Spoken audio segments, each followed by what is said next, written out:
This is the Lone Crater YouTube. We hope this video helps.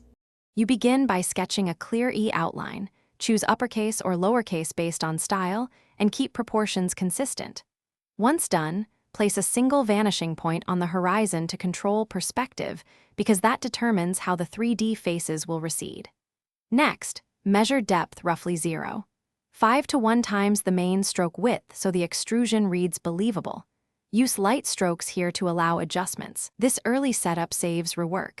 So commit to the angle and you project every visible vertex of the flat E toward the vanishing point. This creates side edges that define depth, and doing it systematically avoids misaligned corners.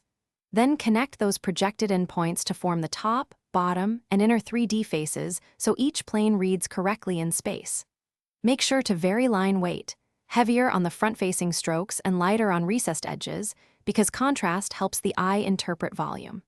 Finally, erase construction lines and check silhouette for clean geometry. You finish by deciding a light source, then shade each face with distinct value steps, darker on far faces and lighter where light hits, because that clarifies depth.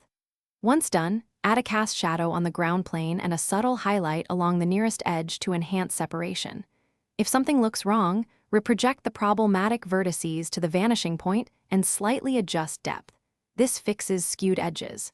Make sure proportions still read from a distance, and sign your work when satisfied. Thanks for watching. Consider subscribing if we helped you.